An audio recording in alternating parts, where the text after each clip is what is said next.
मानुष जन्म दुर्लभ है, ये मिलन बारंबार। तरवर से पत्ता टूट गिरे, वो मोर न लगता डर।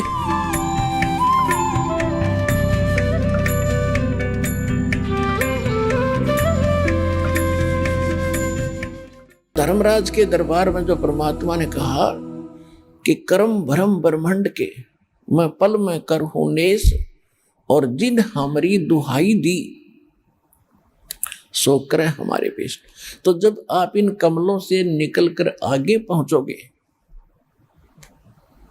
तो जब तरकुटी पर आप पहुंचोगे तो वहां परमात्मा आपको मिलेंगे इस दास के रूप में, और काल मिलेगा उनके गुरु के रूप में जो काल की साधना कर रहे हैं, जैसे ये राधा स्वामी धन धन सतगुरु निरंकारी, यानी इस सतलोक आश्रम बरवाला जिला हिसार हरियाणा ने छोड़कर इस रामपाल दास को छोड़कर अन्य जितने भी गुरु हैं वर्तमान के पृथ्वी पर, इनके पास वो भक्ति नहीं है जो परमात्मा वाली है और काल से न्यारी हो। तो वो सभी जो साधना कर रहे हैं, चाहे वो किसी की भी मान कर रहे, वो सब काल उपासना है और वो सभी काल के ही मुख में रहेंगे। और जो वर्तमान में जैसे भी उनके नकली सकली गुरु हैं, उन गुरुओं के रूप में काल आगे मिलेगा उनको। अब वो कहते हैं ना, हमें हमारा गुरु जी दिखाई देते, कोई आपत्ति आती गुरु जी दिखाई देते, वो तो काल है, वो तो दिखाएगा। तो वो अपना न घेर रहा है और परमात्मा अपनों के साथ रहेंगे। तो जब आप त्रिकुटी में पहुंचोगे, वहां परमात्मा आपको खड़े दिखाई देंगे इस दास के रूप में। अब जैसे यहां आपको बुलाकर ये ज्ञान सुना के आपसे एक रिहर्सल कराई जाती है कि जैसे आप यहां गुरुजी के प्रति व्यवहार भाव रखते हो, तो यही आपका, जैसे यहां से चलोगे जब सौपन सा होगा आपको नहीं लगेगी हमारी मृत्यु होगी या हमें कोई परेशानी हुई है, नहीं। आप तो आसानी से जाओगे, जैसे कहीं सत्संग में जा रहे हैं और यहाँ लोग समझे ये मर गया, शरीर छोड़ा है, तो एक जैसे सर्प कांचली छोड़ जाता ऊपर से, वह कैंचली छोड़ दिया आपने। ओरिजिनल बॉडी आपकी और न्यारी है, इसके अंदर सूक्ष्म शरीर, और उसके अंदर भक्ति प्रभाव से as it is ditto copy हो जाती है इसकी, एज इट इज। यही वस्त्र आप पर बने रहेंगे जो आप डेली पहना करते थे, और एज इट इज वो कॉपी हो जाएगी। ये जैसे सर्प की कांचली सर्प जैसी ही होती है। तो वहां जाकर के आप क्या देखेंगे, जैसा भी आपका यहाँ भाव है गुरु जी आगे, और दर्शनार्थ खड़े हो जाते हो, देखते हो कहीं ना कहीं झांक चूक के कहाँ से दर्शन हो जाए, तो वहां भी आपका यही भाव रहेगा, गुरु जी आगे प्रणाम करोगे और फिर गुरु जी जहाँ जाएंगे साथ साथ जाओगे, तो वहां परमात्मा आपको मिलेंगे।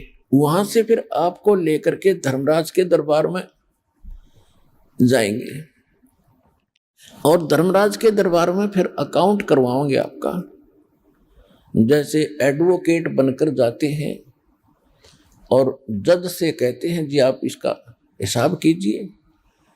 अब देखो यहाँ दो बातें हैं कि जिस समय परमात्मा मिले थे उनको जाकर गरीबदास जी के साथ, तब तो वो अपने वास्तविक रूप में थी, फिर वो जाएंगे दास के रूप में, गुरु के रूप में, तो वहां वो एज ए एडवोकेट खड़े होंगे और उनको कहेंगे जी लो इनका अकाउंट क्लियर करो। श्रीमद् भगवत गीता और वेद ये और सुख संवेद ये हमारे संविधान है भगवान का, और जो भी संत और गुरु होंगे इस संविधान के अनुसार ही जो साधना करते और करवाते वही सफल होंगे। तो वहां संविधान की धारा दिखाई जाएगी। गीता अध्याय नंबर 18 के श्लोक नंबर 66 को परमात्मा इस दास के रूप में धर्मराज की टेबल पर रखेगा कि आपका विधान है, संविधान में लिखा है, सर्वधर्मान परित्यज माम एकम शरणम व्रज अहम तवा सर्व पापे भो मोक्षामि मा शुच। कि युकाल भगवान यानी आपका राजा कहता है, यहाँ का मालिक कह रहा है कि मेरे सतर की जो पूजाएं हैं वो मुझे छोड़ दो, तब तुम उसकी शरण में जाओ। इसने उसकी शरण में जाना है और आप जी इसके सत्र की जो ओम नाम की पूजा, ओम नाम की भक्ति साधना कमाई, उस 3 मंत्र के अंदर 3 मंत्र जो ओम तत्सत है उसमें 3 मंत्र हैं। ओम और तत् एक सांकेतिक शब्द है, ओम तो सीधा ही है, ये 2 अक्षर मिलकर एक सतनाम बनता है। तो यहाँ उस 3 मंत्रों में से प्रथम मंत्र जो ओम है उसकी कमाई ये ब्रह्म की है, और ये ब्रह्म का ही राज्य है, और ब्रह्म यहाँ का राजा है, और ये विधान वेद भी ब्रह्म के ही माने जाते, उसने दिए हैं, उसका विधान माना जाता। तो तुम्हारे संविधान में लिखा है, तो ये ओम नाम की कमाई आप रखो और इसका अकाउंट क्लियर करो 2 मिनट में। अब ठीक है, रखो, जाओ। फिर वहां से कहां जाएंगे?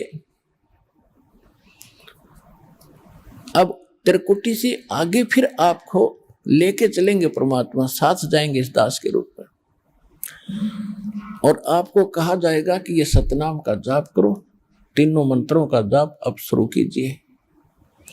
तो जब सतनाम का जाप करते ही सार नाम तो अभी शेष ही रह जाएगा, इतनी सेकंड में वो ब्रह्मरंध्र खुल जाएगा। त्रिकुटी से आगे ब्रह्मरंध्र है, और ये ब्रह्मरंध्र इस सतनाम के अतिरिक्त नहीं खुल सकता, चाहे कितनी बार कितने मंत्र जाप कर लो। जैसे रामानंद जी एक बहुत बड़े महापुरुष और विद्वान माने जाते थे, 4 वेदों के ज्ञाता और 18 पुराण श्रीमद् भगवद गीता के विद्वान कहे जाते थे, ओम नाम का जाप करते थे, विष्णु जी को उपास्य इष्ट भी मानते थे। उनको भी परमात्मा वो भी कहा करते थे कि बहुत ऊपर तक मेरी समाधि जाती है। तो परमेश्वर ने कहा था, स्वामी जी चलिए, कहाँ तक आपकी समाधि जाती है? कहते योग युक्त प्राणायाम कर और जीता सकल शरीर, और त्रिवेणी के घाट में वह अटक रहे बलबीर। अभी इन्होंने कह भी नहीं पता, ना त्रिकुटी का पता, ना त्रिवेणी का पता। त्रिकुटी के बाद फिर 3 रास्ते शुरू होते हैं। जो बीच का रास्ता वो ब्रह्मरंध्र है। रामानंद जी समाधि से ऊपर पहुंचे, परमात्मा उनके साथ थे 10 वर्ष के बालक के रूप में। तब परमेश्वर ने कहा था, स्वामी जी आपकी मंजिल आगी, अब आगे कहां जाओगे? अब पता नहीं। परमात्मा ने बताया, मैं बताता हूं, आपकी मृत्यु के उपरांत आप यहीं आओगे इस त्रिकुटी पर, और ये लेफ्ट जो रास्ता है, लेफ्ट, यहां धर्मराज का दरबार है। पहले आप यहां जाओगे, वहां आपका अकाउंट होगा। उसके बाद आप विष्णु जी को एज ए इष्ट रूप में पूजते हो, तो आपको विष्णु लोक में भेज दिया जाएगा। और राइट साइड के अंदर ये अन्य व्यवस्था है उस काल की, और सीधा जो बीच का रास्ता है ये ब्रह्मरंध्र है, और ये जाता ब्रह्मलोक को। तो ये ब्रह्मलोक को जाने का रास्ता ना ये खुल सकता ब्रह्मरंध्र, यहाँ लॉक लगा रखा है काल भगवान। आपके पास इसके खोलने की चाबी नहीं है, जो मंत्र वेदों आदि में तुम जपते हो, ये ब्रह्मरंध्र नहीं खुल सकता। अब रामानंद जी से कहा कि देखो खोल के। रामानंद जी ने कोशिश करी, नहीं खुला। परमात्मा बोले, वो चाबी मेरे पास है, मेरे पास सतनाम है, और सतनाम में 2 अक्षर है। जब मैं सतनाम का जाप करूंगा तब ये खुलेंगे। तब परमात्मा ने कहा कि मैं खोल के दिखाऊं इस तेरे ब्रह्मरंध्र को। रामानंद जी ने कहा, जी खोल दो। तो परमेश्वर ने सिमरण किया, लीला थी उनकी, तो वो ऐसे भी खोल सकते थे। सतनाम का सिमरण किया, एकदम सेकंड में गया, ऐसे वज्र कपाट जैसे पत्थर पड़े हो, एकदम हट गए। तब रामानंद जी को अंदर ले गए। वो काल दिखा कि ये बैठा तुम्हारा ज्योत स्वरूपी निरंजन, जो गीता अध्याय नंबर 11 के श्लोक 32 में कहता, मैं काल हूं, सबको खाने के लिए आया हूं। ये वो विराट रूप भी धारण कर सकता है, और ये 2 भुजा भी रख सकता है। ये बैठा सामने ब्रह्मलोक में। जो ब्रह्मलोक के ऊपरले हिस्से में जब गए तो वहां वो विष्णु लोक में विराजमान था, क्योंकि ये ऐसा छल करता है। फिर बताया कि इसका असली रूप दिखाऊंगा, अभी तो यहाँ भी छुपा रहा अपने आप को। फिर 21वें ब्रह्मांड में लेकर गए, जहां 11वां द्वार है, जो अक्षर पुरुष के लोक में प्रवेश करता है। वहां ये बैठा कमर लगा के, जब कोई जीव इधर को आता ये तुरंत उससे बाईपास पहुंच जाता और उसके उस 11वें द्वार पर कमर लगा के बैठा ही। इतना सतर्क है को कोई जीव यहां से निकल ना जाए, इसने घेर रखा आपको। एक ही रास्ता है वो बस यहां से निकलने का। यहाँ के जो जाप है उनसे वो नहीं हिचकता। परमात्मा के पास जो सार नाम है, सतनाम है, क्योंकि ओम नाम तो इसका है ही, और वहां जाकर के परमात्मा ने फिर जो सतनाम का दूसरा अक्षर और सार नाम रामानंद जी को साथ ले जा रहे थे, ऐसे गरीबदास जी को फिर साथ लेके गए थे ऐसे ही। तो जो ही उन्होंने वहां जाकर के परमात्मा ने कहा कि ये बैठा तुम्हारा वो भगवान जिसको तुम निराकार कहते हो, जिसको तुम ब्रह्म कहते हो, ओछा माथा, काला विकराल शरीर, लंबे दांत, अगले 2 दांत बहुत बड़े और पीछे बड़े बड़े बाल उसके। तो कहने की ये बैठा हो तुम्हारा ज्योत स्वरूपी निरंजन। उसके चेहरे देख के कलेजा फट जा। तो परमात्मा ने सेवन किया सतनाम और सारनाम का, यानी सतनाम के दूसरे अक्षर का, तत् और सत दोनों जाप किए। उसका एकदम मत्था ऐसे जमीन पर जा लगा और वो रास्ता खुल गया जिसने वो रोके बैठा 11वें द्वार। उसके सिर पे पैर रख के और उस 11वें द्वार को पार करते अंदर जाते हो, फिर बैठ जाता, कोई और ना निकल जाए तो गया सो गया। ये इतना सतर्क है। तो कहने का भाव ये है कि जब इस तरह की प्रक्रिया सबके साथ होगी, जो परमात्मा जैसे जैसे जिन भी महापुरुषों को लेगी वो ऐसे ही लेकर गए थे, तो ऐसे ही गरीबदास जी को परमात्मा लेकर गए। धर्मराज के दरबार में जो प्रसंग चल रहा था उसके बाद कहा था कि हाँ, जिन हमरी दो ही दिसो करो हमारे पेश। मान ले कोई भूल चूक पहुंच गया वहां पर और उनको पकड़ लेगी यम के दूत, और आप कहोगे कि जी हम तो कबीर साहब के परमात्मा के भक्त हैं और आप हमारा अकाउंट नहीं ले सकते, विनम्र भाव से, तो वो सतर्क होगा परमात्मा का जिक्र आते ही, और वो देखेगा पुनः अपनी फाइल को और फिर कहेगा भाई इसको वहां छोड़ के आओ, यहाँ नहीं। कहाँ? त्रिकुटी के ऊपर जो परमात्मा का विशेष स्थान राजदूत भवन है।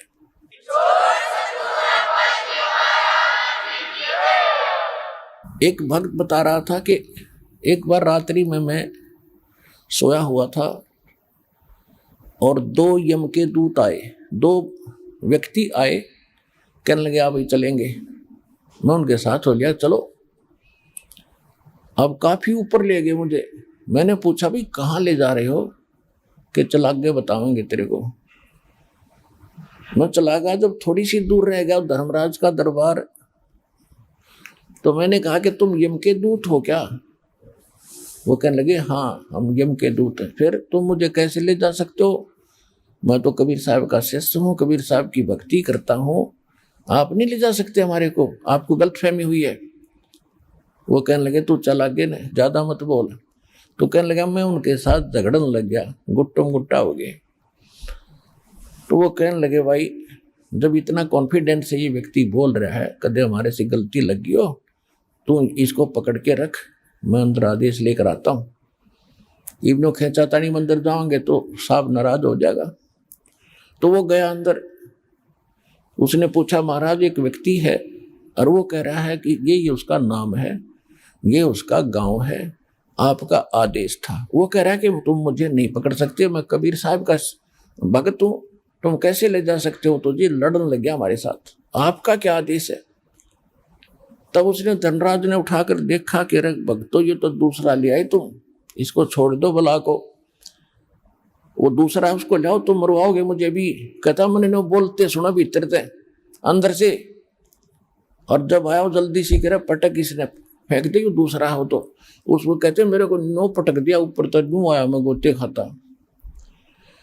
और फिर शरीर एकदम शरीर में आया तो आंखें खुली, 2-3 मिनट तो 5-4 मिनट तो मेरा शरीर काम नहीं कराया, पसीने गए जैसे पैरालाइसिस हो जाता है। जब मेरा शरीर कंडम मुझे दिखाई दिया, जब मुझे विश्वास हुआ कि सचमुच आज तक टिकट कट गई थी। जब परमात्मा की शरण में ना होता ले गए थे यम के दूत।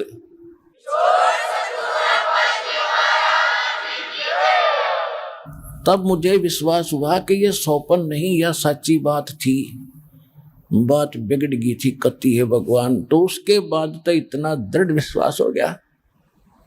तो पुण्यात्माओं, परमात्मा स्वयं भी कह रहे हैं और बहुत से प्रमाण भी आपको साक्षी करके दिखाएंगे। बहुत से भगत भी बताते हैं कि ऐसा ऐसा हुआ, फिर भगवान आए उनको छुड़वा दिया कि तुम नहीं ले जा सकते, इसकी उम्र हमने बढ़ा दी है। जम जो राजा से डरे और मिटे कर्म के लेख, अदली असल कबीर हैं ये कुल के सतगुरु एक। मासा घटे न तिल बजे विद ना लिखे जो लेख, और सच्चा सतगुरु बैठ कर वही ऊपर मार दे मेख। और परमात्मा भी कहते हैं कर्म भ्रम ब्रह्मंड के में पल में कर हूं नेस, और जिन हमारी दो ही देही दुहाई दी सो करो हमारे पेश। अब कहने का भाव यह है कि गरीबदास जी को